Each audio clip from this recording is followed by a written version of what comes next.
बघा, असे धक्के रोज बसत आहेत आणि एकनाथ शिंदे हे धक्के सहन करण्याचा केविलवाणा प्रयत्न करीत आहेत. मित्रहो, नमस्कार. विधानसभा निवडणूक झाल्यापासून देवेंद्र फडणवीस एकनाथ शिंदे यांना रोज नवा एक धक्का देत आहेत. म्हणजे काय? एकनाथ शिंदे यांना नुसते धक्क्यावर धक्के बसत आहेत, त्यांना खावे लागत आहेत आणि त्यांना ते सहन देखील करावे लागत आहेत. एकनाथ शिंदे यांनी केलेल्या घोषणा फोल ठरत आहेत. त्यांनी घेतलेले एक एक निर्णय देवेंद्र फडणवीस रद्द करीत सुटलेले आहेत.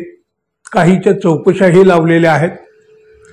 एकनाथ शिंदे यांच्या जवळची माणसं देखील हटवली जात आहेत. अगदी विधानसभा निवडणूक झाल्यापासून आणि सरकार स्थापन झाल्याच्या पहिल्या दिवसापासून. सरकार स्थापन झाल्यापासून मुख्यमंत्री देवेंद्र फडणवीस आणि उपमुख्यमंत्री एकनाथ शिंदे यांच्यामध्ये कोल्ड वॉर सुरू आहे, म्हणजे शीतयुद्ध सुरू आहे अशी चर्चा तर सतत सुरू असते.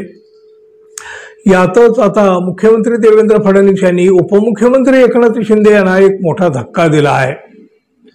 मुख्यमंत्री फडणवीस यांनी मित्राच्या उपाध्यक्ष पदावरून एकनाथ शिंदे यांच्या जवळच्या व्यक्तीला हटवण्याचा निर्णय घेतला. त्यामुळे हा शिंदे यांना मोठा धक्का ठरला. बघा, नीती आयोगाच्या प्रमाणे महाराष्ट्र सरकारनं देखील राज्यात एक आयोग स्थापन केलेला आहे.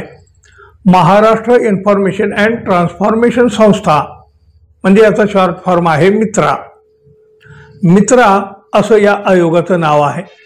तत्कालीन मुख्यमंत्री एकनाथ शिंदे यांनी या आयोगाच्या उपाध्यक्ष पदावर अजय असर या बिल्डरची नियुक्ती केली होती. मात्र आता या बिल्डरला हटवण्याचा निर्णय मुख्यमंत्री फडणवीस यांनी घेतलाय.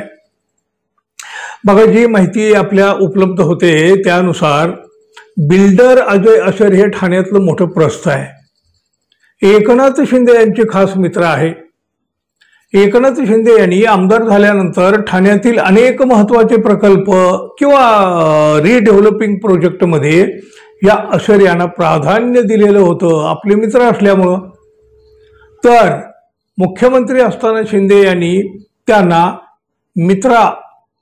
जे आता मी तुम्हाला सांगितलं त्या मित्राच्या उपाध्यक्षपदी नियुक्त केलेलं होतं. तर दुसरीकडे मुख्यमंत्री देवेंद्र फडणवीस यांनी या आयोगाच्या उपाध्यक्षपदावर राष्ट्रवादीचे नेते आणि माजी मंत्री दिलीप वळसे पाटील, भाजपाचे नेते राणा जगजितसिंह पाटील आणि राजेश क्षीरसागर यांची उपाध्यक्षपदावर नियुक्ती केली. तर या आयोगाच्या अध्यक्षपदी स्वतः मुख्यमंत्री देवेंद्र फडणवीसच असणार आहेत. बघा, असे धक्के रोज बसत आहेत आणि एकनाथ शिंदे हे धक्के सहन करण्याचा केविलवाणा प्रयत्न करीत आहेत. आता हेच पाहायचं आहे, रोज बसणारे धक्के एकनाथ शिंदे आणखी किती दिवस सहन करीत आहेत. पण आता ते करणार तरी काय हो. आता त्यांना तोंड दाबून बुक्क्यांचा मार सहन करावाच लागणार.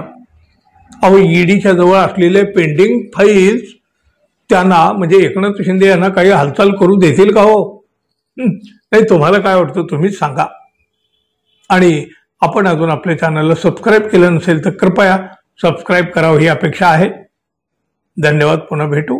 तोपर्यंत नमस्कार.